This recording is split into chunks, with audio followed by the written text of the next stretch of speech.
Please give a warm welcome to Patrick Allward.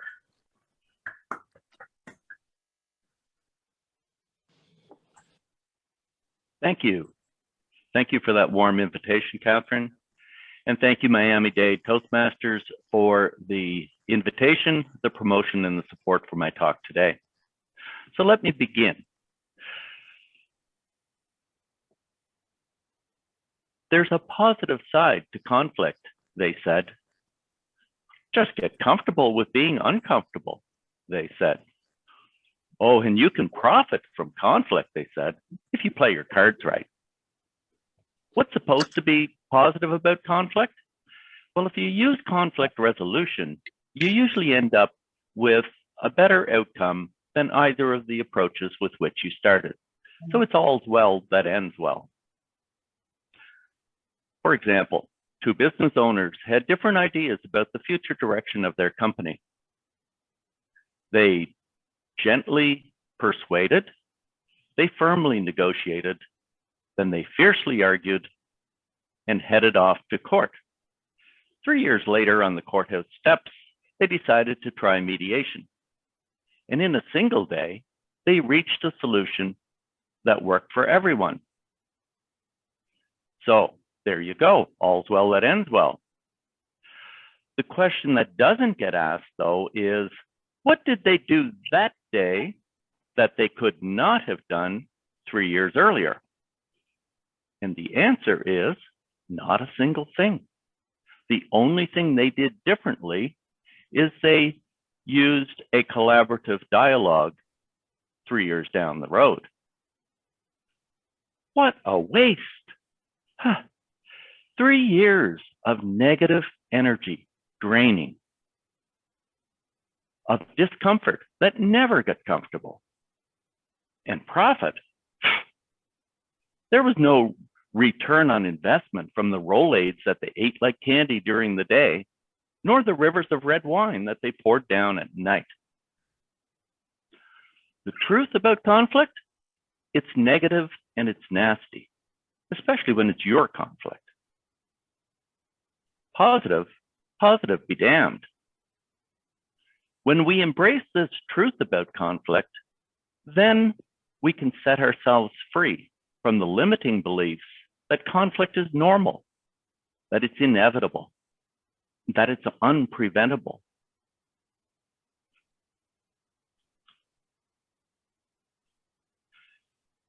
We can look at things like, where does conflict come from, with a fresh lens? The common answer is conflict comes from differences.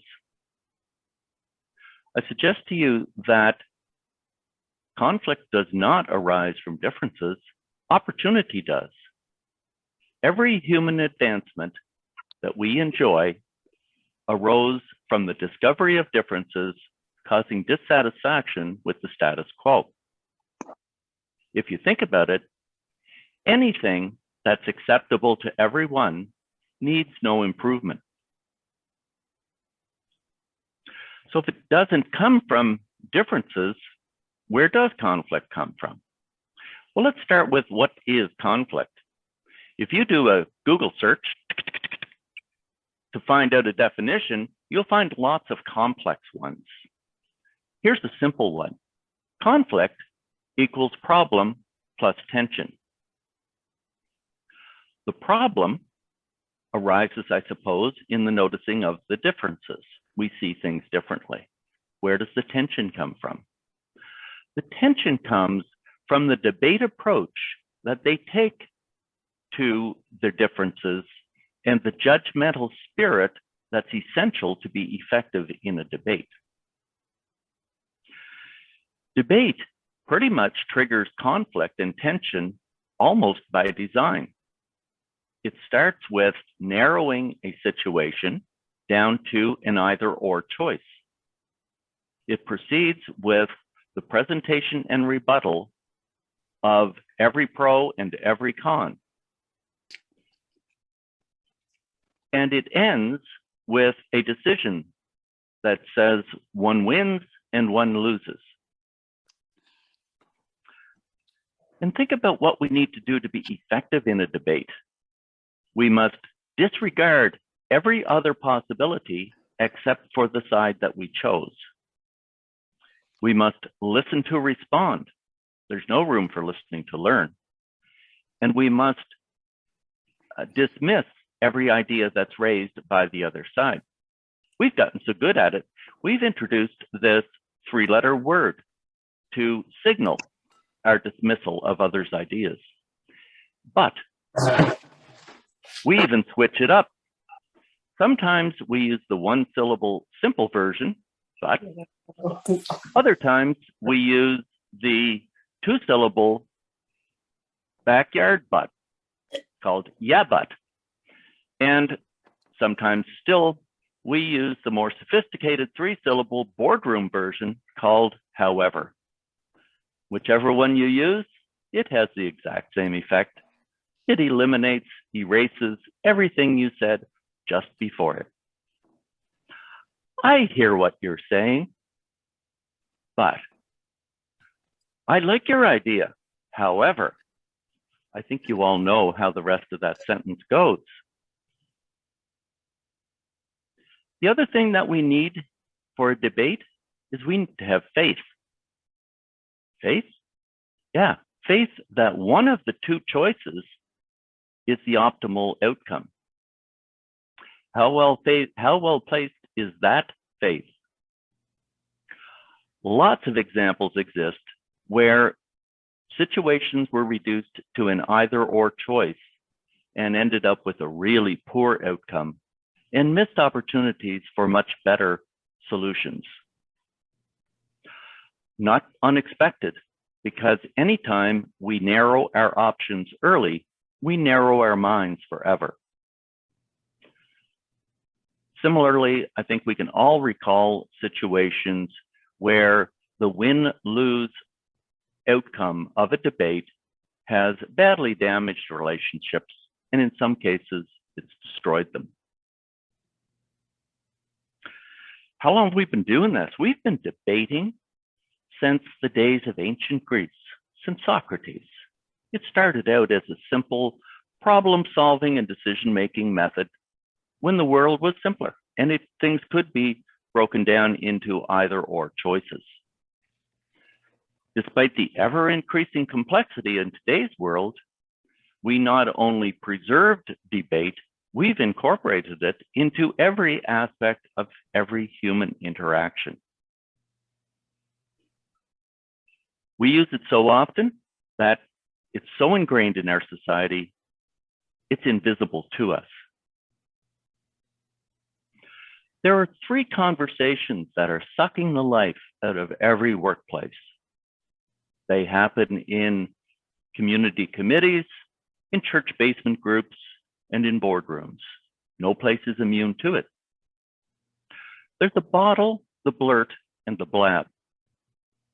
The bottle is the conversation where Paul is upset with Kate, his colleague, about something that she does, and he avoids talking to her about it. Instead, he makes excuses for her. He makes excuses for him. He says, you know, if she does that one more time, I'm going to speak up. And he never does. The only conversation Paul has with Kate is the one bottled up in his head. The pressure builds and becomes unbearable.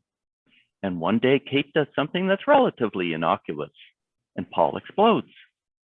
He blurts out something mean, spirited, sarcastic, or condescending. That blurt conversation never ends well.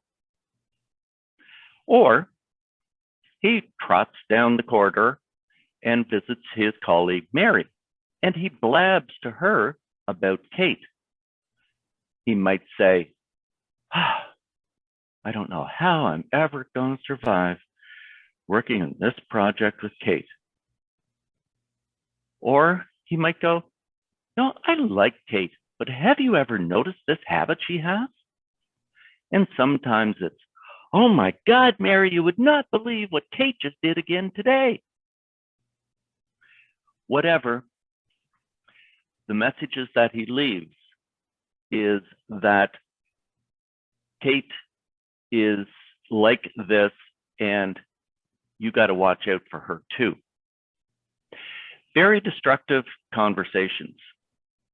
And you will be able to recognize those fairly easily.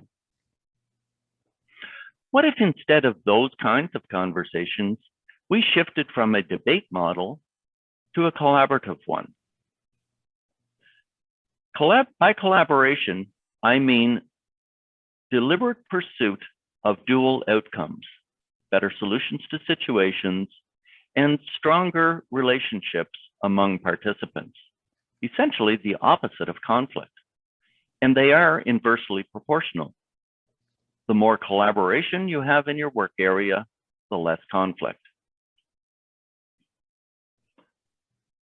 How would we do that? We would use my collaborative model. 6 steps, easy to learn, easy to use. It's easy to learn because for each step, there's only one objective and one key question to focus upon. The first step is to set parameters for the conversation, and its objective is to create an atmosphere of safety and respect to have a productive conversation. The simple question is, how are we going to talk about what we're going to talk about before we get into it? Step 2 is within that safe atmosphere to then exchange perspectives. And the objective is to provide the opportunity to be heard and to hear. The listening shifts in the collaborative model from listening to respond to listening to learn. Entirely different. And the simple question is, how do we each see the situation differently, and how are we experiencing it? Step 3 is to describe the issue. And the objective is to open the conversation so that each person can talk about what's important to them and to open the conversation to possibilities.